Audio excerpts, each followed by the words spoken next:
Bonsoir mesdames, mesdemoiselles et messieurs, merci de vous joindre à nous. Le Conseil des ministres s'est réuni aujourd'hui sous la présidence de M. Mohamed El-Cheikh Al-Ghazouani, président de la République. Le Conseil a examiné et adopté les projets de décrets et conventions touchant la vie des citoyens. Compte rendu de Yed Alifal. Le Conseil des ministres se réunit aujourd'hui sous la présidence de M. Mohamed El-Cheikh Al-Ghazouani, président de la République. Le Conseil a examiné et adopté les projets de décrets suivants. Projet de décret portant approbation d'une convention d'établissement entre le gouvernement de la République islamique de Mauritanie et la Société arabe de viande. Le présent projet de décret a pour objet d'approuver, conformément aux dispositions de la loi n 52/2012 du 31 juillet 2012 portant Code des investissements, la convention d'établissement signée entre le gouvernement de la République islamique de Mauritanie d'une part et la Société arabe des viandes d'autre part. Au terme de cette convention, la Société arabe des viandes procédera à l'implantation d'une unité d'engraissement de bétail et un abattoir industriel à Ouadnaga dans la wilaya du Trarza. Ce projet dont le coût est estimé à 625 millions de MRU contribuera à la satisfaction des besoins du marché national tout en ayant des répercussions économiques et sociales importantes en termes de création d'emplois et de formation, car il devra créer 150 emplois directs et 200 autres emplois indirects et assurera la formation des nationaux qu'il aura employés. Projet de décret portant approbation d'une convention d'établissement entre le gouvernement de la République islamique de Mauritanie et la société Morigali SA. Le présent projet de décret a pour objet d'approuver, conformément aux dispositions de la loi n 52/2012 du 31 juillet 2012 portant Code des investissements, la convention d'établissement signée entre le gouvernement de la République islamique de Mauritanie d'une part et la société Morigali SA d'autre part. Au terme de cette convention, la société Morigali SA procédera à la mise en place d'un complexe avicole intégré à Ouadnaga, wilaya du Trarza. Ce projet, dont le coût est estimé à 469 401 000 MRU, contribuera à la satisfaction des besoins du marché national tout en ayant des répercussions économiques et sociales importantes en termes de création d'emplois et de formation, car il devra créer 102 emplois directs et 398 autres emplois indirects et assurera la formation des nationaux qu'il aura employés. Projet de décret portant approbation d'une convention d'établissement entre le gouvernement de la République islamique de Mauritanie et la société Nezaha pour le commerce général, les prestations de services SARL. Le présent projet de décret a pour objet d'approuver, conformément aux dispositions de la loi n 52/2012 du 31 juillet 2012 portant Code des investissements, la convention d'établissement signée entre le gouvernement de la République islamique de Mauritanie d'une part et la société Nezaha pour le commerce général et prestations de services SARL d'autre part. Au terme de cette convention, la société Nezaha pour le commerce général et les prestations de services SARL procédera à la mise en place d'une unité de production du lait UHT et lait concentré. Ce projet, dont le coût est estimé à 602 712 000 MRU, contribuera à la satisfaction des besoins du marché national tout en ayant des répercussions économiques et sociales importantes en termes de création d'emplois et de formation, car il devra créer ainsi 120 emplois directs et 200 autres emplois indirects et assurera la formation des nationaux qu'il aura employés. Projet de décret portant approbation d'une convention d'établissement entre le gouvernement de la République islamique de Mauritanie et la société Timar Sarl.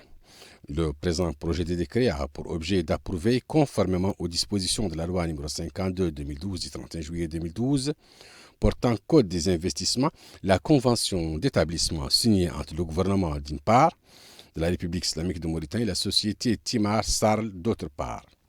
Au terme de cette convention, la société Timar Sarl entend étendre son activité par la mise en place d'un complexe agro-industriel intégré dans la wilaya d'Itraza pour la production de produits maraîchers, de fourrage ainsi que des laits de viande bovin et caprin.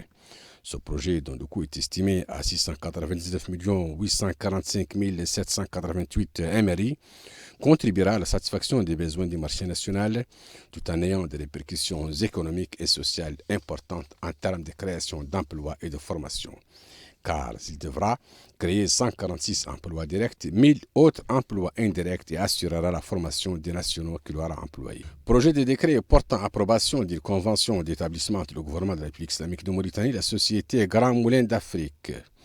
Le présent projet de décret a pour objet d'approuver, conformément aux dispositions de la loi n 52/2012 du 31 juillet 2012 portant code des investissements, la convention d'établissement signée entre le gouvernement d'une part de la République islamique de Mauritanie et la société Grand Moulin d'Afrique SA d'autre part.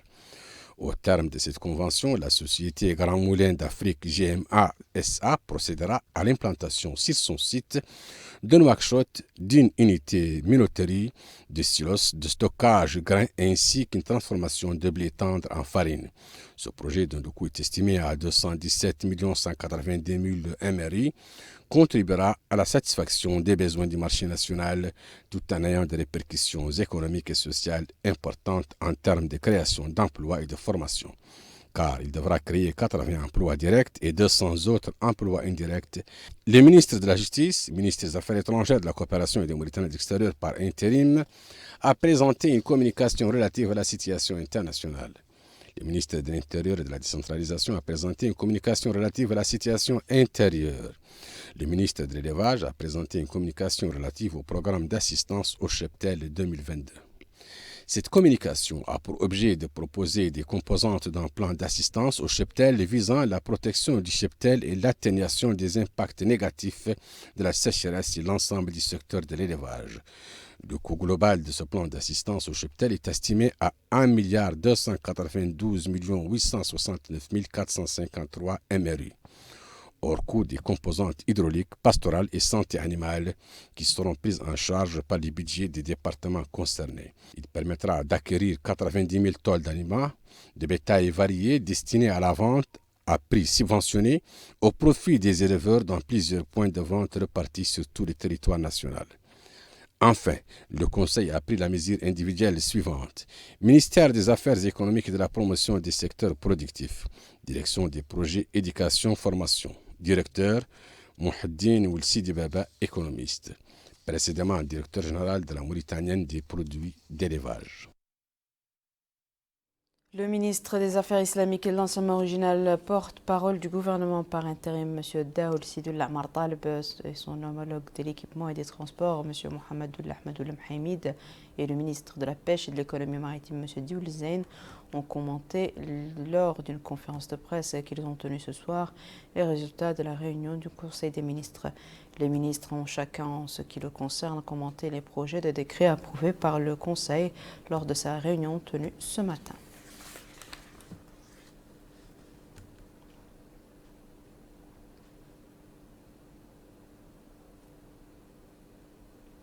Une page coopération dans ce journal. Notre pays et l'Académie arabe des sciences, de la technologie et du transport maritime ont signé un mémorandum d'accord portant sur les domaines du transport maritime et de l'enseignement supérieur. Ce mémorandum est le premier du genre entre notre pays, représenté par le ministère de l'Équipement et des Transports, et cette institution. Compte rendu d'Aminata Khan. Signature d'un mémorandum d'entente entre notre pays et l'Académie arabe des sciences et technologies et du transport maritime. Un mémorandum relatif à la coopération conjointe et au soutien aux différents secteurs gouvernementaux. Le document a été paraphé côté mauritanien par le ministre de l'Équipement et des Transports, Mohamedou Ahmedoul Mhaimid, et côté Académie arabe par M. Ismaël Abdel Ghaffar. Le ministre de l'Équipement et des Transports a indiqué que le mémorandum englobe plusieurs domaines importants comme la création d'une institution en charge de la gestion des ports, la coopération dans le domaine de l'expertise, mais également la formation et l'encadrement du personnel en charge de l'inspection et de la sécurité maritime, en plus de l'offre de l'expertise nécessaire pour le développement du contrôle maritime. L'accord prévoit également, selon le ministre de l'Équipement et des Transports, l'institution des mécanismes innovants pour les ports et le renforcement des compétences de leur personnel. Lui succédant, le président de l'Académie arabe des sciences et technologies a précisé que sa visite constitue la première d'un président de l'Académie créée en 1972. Il poursuit en indiquant qu'elle amorcera le début d'une coopération longue et fructueuse et la coordination entre notre pays et son institution. Radio Mauritanie a organisé hier soir une cérémonie de remise de prix d'une valeur de 30 millions d'anciennes Ouguiya aux 36 lauréats de la 8e édition du concours du Saint-Coran. Une édition à laquelle ont pris part 1400 participants venus de toutes les wilayas du pays. 63 ans, l'âge du décès du prophète Mohammed sallallahu alayhi wa sallam, et aussi le nombre des étudiants du Saint-Coran issus des différentes mahadras qui ont bénéficié des prix de distinction offerts par Radio Mauritanie au profit des lauréats du concours de récitation du Saint-Coran et leur mahadra. L'ampleur de cet événement s'est traduite par la qualité des invités participant à cette cérémonie ainsi que la valeur globale des prix qui a atteint 30 millions d'anciennes Ouguiya. Lors de son mot pour l'occasion, la ministre de l'Enseignement supérieur et de la Recherche scientifique, ministre de la Culture, de la Jeunesse, des Sports et des Relations avec le Parlement par intérim, Mme Amal Metsidi Cheikh Abdallahi, a affirmé que Radio Mauritanie a fait des pas de géant dans la mise en œuvre de sa mission en tant qu'institution multimédia destinée à servir et à accompagner l'amélioration de la vie quotidienne des populations, surtout dans son aspect culturel et scientifique. Les réalisations des pouvoirs publics en matière d'appui à l'enseignement originel ont quant à elles constitué l'un des axes principaux de l'intervention du directeur général de Radio Mauritanie, M. Mohamed Cheikh Ould Sidi Mohamed, qui a affirmé que la radio du Saint-Coran constitue l'essentiel de la mahadra mauritanienne et qu'elle est disponible sur toute l'étendue du territoire national. Cette radio, la plus populaire, poursuit-il, a permis l'écoute sur 22 chaînes radiophoniques, 5 autres télévisées et 7 médias électroniques du Saint-Coran, sans que cela ne renvoie systématiquement à un état de deuil. Pour sa part, le président du conseil scientifique de Radio Al-Qur'an Al-Karim, M. Mohamed Mokhtar Oulimbal, a souligné l'importance de cette occasion et a loué l'expérience inédite de Radio Al-Qur'an Al-Karim s'agissant de ses enseignements du livre saint et des habitudes du prophète Mohammed sallallahu alayhi wa sallam. Ont participé à la cérémonie de remise des prix du Saint-Coran, en plus des ulama, chefs de mahadra et récitateurs du Saint-Coran, le chef de l'opposition démocratique, le ministre des Affaires économiques et de la promotion des secteurs productifs, le président de la Haute Autorité de presse et de l'audiovisuel, ainsi que les directeurs des médias publics, en plus des représentants des délégations diplomatiques et de l'enseignement religieux dans notre pays. C'était donc un compte-rendu de Minam Takhlil. Direction le Guidimaka, où le ministre des Affaires islamiques et de l'enseignement original, M. Daoul Sidi Amar Talib, a visité certaines installations relevant de son département dans la wilaya. Cette visite s'inscrit dans le cadre de la politique du département visant à mettre en place une politique de décentralisation du département. Retour à Bokar Bailava. Première étape, l'Institut des sciences islamiques de Sidi Babi. Sur place, le ministre des Affaires islamiques et de l'enseignement originel Daoul Sidi Amar Talib a inspecté les salles de classe et les bureaux administratifs. Et il a été édifié sur la vocation de l'Institut, ses programmes pédagogiques, sa capacité d'accueil, son personnel d'encadrement et ses contributions religieuses et culturelles dans la région. Deuxième étape, la délégation régionale des affaires islamiques au Guidimaha. Là aussi, il a fait le tour des différents bureaux et sur la mission de cette représentation régionale et sur les actions qu'elle conduit. Troisième étape, le nouveau bureau régional du conseil scientifique de l'association des ulémas mauritaniens. Ainsi, le ministre a visité les différentes salles, puis il a suivi une présentation détaillée du secrétaire général sur l'importance des bureaux et les tâches les plus importantes qui lui sont confiées, enseignement religieux et promotion des sciences islamiques. Quatrième étape, une mahadra. Sur des lieux, Daoul Sidi Amar Talib s'est informé sur le niveau d'apprentissage des élèves et les méthodes utilisées dans la transmission des connaissances et la récitation coranique. Le ministre des Affaires islamiques et de l'enseignement originel a terminé cette série de visites par le sanctuaire pour l'enseignement du Saint-Coran et des sciences, où il a suivi une présentation sur le nombre d'étudiants, la situation de leur hébergement et les principales insuffisances auxquelles ils font face. Retour à Nouakchott, les rideaux sont tombés hier soir sur l'atelier de partage sur le guide d'auto-évaluation des établissements de l'enseignement supérieur organisé par l'autorité mauritanienne d'assurance de qualité d'enseignement supérieur. Les recommandations présentées à l'issue de cet atelier vont contribuer à enrichir le guide d'auto-évaluation pour mettre à jour un document qui constitue un pilier fondamental du processus d'évaluation continue de la qualité de l'enseignement supérieur et de la recherche scientifique. Un guide d'auto-évaluation des établissements d'enseignement supérieur a été élaboré. Ce document de référence prévoit l'évaluation dans tous les établissements de l'enseignement supérieur. C'était l'objectif de cette rencontre d'une journée organisée par le ministère de l'enseignement supérieur et de la recherche scientifique.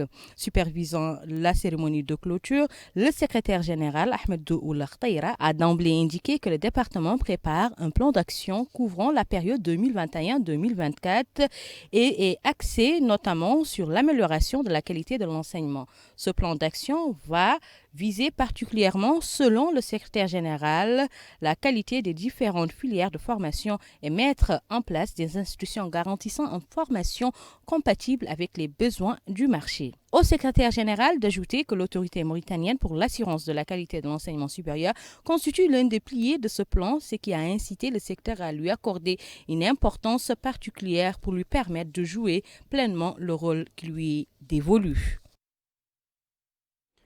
Les sessions de concertation nationale sur la réforme du système éducatif organisées par le ministère de l'Éducation nationale et de la réforme du système éducatif se poursuivent au Palais des Conférences.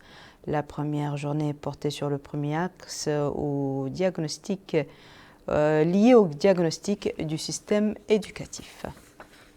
Deuxième journée des sessions de concertation nationale sur la réforme du système éducatif. Objectif, établir un diagnostic de l'éducation et tirer les enseignements des diverses réformes éducatives engagées auparavant et d'entrevoir les contours de la nouvelle école républicaine. Cela consiste à uniformiser le système éducatif, promouvoir l'éducation à la citoyenneté, à l'équité et l'intégration scolaire, l'enseignement originel et l'alphabétisation. Ainsi, les participants se sont scindés en plusieurs panels pour examiner la situation du système éducatif pour en diagnostiquer les déséquilibres. D'ailleurs, ils s'accordent à dire que la réforme du système doit répondre aux impératifs de l'éducation et de la formation de citoyens dotés de compétences et de connaissances, capables de contribuer de manière constructive au processus de développement durable dans le respect de la culture de coexistence et de paix sociale et les exigences d'une ouverture positive au reste du monde. Pendant ces 5 jours de discussion, les participants suivront plusieurs exposés. En d'autres termes, ils fixeront les règles de la gouvernance et les critères de la qualité de l'enseignement et se pencheront sur les résultats des consultations régionales. Pour rappel, les concertations nationales sur la réforme du système éducatif font partie des programmes et plans mis en œuvre par le gouvernement pour réhabiliter l'établissement public en général et l'institution scolaire en particulier.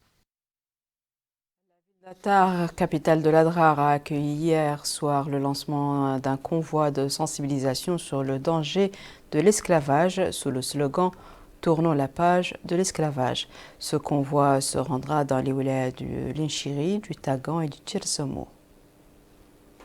La visite effectuée par le président de la Commission nationale des droits de l'homme vise le lancement de la caravane des droits de l'homme sous le thème « L'abolition de l'esclavage, une garantie de l'unité nationale ». Lors de ce mot pour l'occasion, M. Ahmed Salmoul Bouhabbaini a précisé que l'esclavage est une pratique incriminée par la loi et que nul n'a le droit de limiter ou porter atteinte à la liberté d'un individu. Il a précisé que la loi est claire là-dessus. Un message fort et explicite délivré aujourd'hui à Tar qui rappelle la position ferme de l'État par rapport à la question de l'esclavage. Les victimes, témoins, ONG et citoyens, conclut-il, peuvent informer les délégations de la Commission de toute infraction constatée à ce sujet. De son côté, l'ambassadeur de l'Union européenne dans notre pays a loué le rôle joué par les autorités publiques dans l'abolition de l'esclavage à travers l'adoption et la promulgation des lois incriminant cette pratique. Il a affirmé que l'Union européenne aspire à poursuivre son appui visant à permettre à notre pays d'abolir les pratiques esclavagistes. Le maire adjoint de la commune d'Attar a, quant à lui, rappelé le caractère multiculturel de la ville d'Attar où se mélangent toutes les ethnies et classes sociales sans exception. Le président de la Commission nationale des droits de l'homme s'était auparavant entretenu avec le wali de l'Adrar et les autorités administratives et sécuritaires pour échanger sur la situation des droits de l'homme dans la wilaya de l'Adrar. C'était avant de visiter le siège de l'ONG SOS Esclaves, où il s'est enquis sur le terrain du rôle que joue l'ONG dans la lutte contre l'esclavage au niveau de la wilaya de l'Adrar. Le maire de la commune de Tafraghzana, M. Taleb Abdelrahman Mahjoub, a réceptionné aujourd'hui un lot d'équipements scolaires, dont de l'ambassade de Chine dans notre pays. Ce lot est destiné aux élèves dont les parents disposent de revenus limités. Najia Jakani. Le maire de la commune de Tafraghzana, M. Taleb Mahjoub, a réceptionné un don d'équipements scolaires dont de l'ambassade de Chine en Mauritanie à l'école d'enseignement fondamental Ibn Sina, relevant de la commune de Tafraghzana. Ouvrant la cérémonie, le maire de la commune de Tafraghzana, M. Taleb Mahjoub, a précisé que le don profitera aux élèves dont les parents ont un revenu limité, soulignant qu'il s'inscrit dans le cadre de la coopération fructueuse entre la Mauritanie et la Chine. Le maire a enfin loué la coopération entre les deux pays qui touche plusieurs domaines. De son côté, l'ambassadeur de Chine, son Excellence Li Baijian, a souligné que les relations mauritano-chinoises sont profondément enracinées dans l'histoire, notant qu'elle s'inscrit dans le cadre du renforcement de cette coopération qui touche tous les secteurs, en particulier celui de l'éducation. Dans son point de presse quotidien, le ministère de la Santé a annoncé l'enregistrement de 80 nouvelles contaminations au coronavirus, 40 guérisons au cours des dernières 24 heures et malheureusement 3 décès. Ainsi, le nombre total de contaminations depuis l'apparition de l'épidémie dans notre pays a atteint 38 358 cas de contamination, 36 733 guérisons et 811 décès. Le wali de la Saba, M. Mohamed Ahmed Mouloud, a visité aujourd'hui le marché central de Kifa, le point de vente de poissons et le lycée de la ville dans le cadre du démarrage d'une campagne de sensibilisation à la Covid-19 dans la wilaya. Au cours de ces différents déplacements, le wali a saisi l'occasion pour demander aux citoyens de respecter les mesures préventives contre cette pandémie, surtout en cette période d'hiver. À l'issue de la visite, M. Mohamed Ahmed Mouloud a indiqué dans une déclaration que toutes les mesures préventives ont été prises pour faire face à ce fléau avant d'exhorter la société civile à une collaboration avec les autorités administratives, les équipes de santé et les acteurs dans ce domaine pour réussir la campagne. Le wali a précisé qu'au lycée, il a invité les élèves au respect des mesures préventives comme le lavage des mains au savon, le port du masque et à leur contribution à la réussite de la campagne. Ce sera tout pour ce journal, mesdames et messieurs. À présent, le rappel des titres. Le Conseil des ministres adopte plusieurs projets de décrets et conventions ayant des répercussions économiques importantes en termes de création d'emplois et de formation. Notre pays signe un mémorandum d'entente avec l'Académie arabe des sciences, technologies et transports maritimes.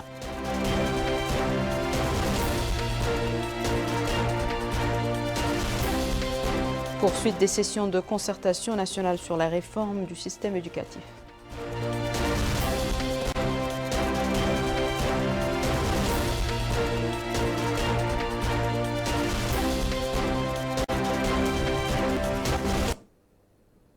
C'est la fin de ce journal, mesdames et messieurs. Merci à vous de nous avoir suivis. Merci de votre fidélité. Je vous souhaite une excellente suite au programme sur El Mauritania.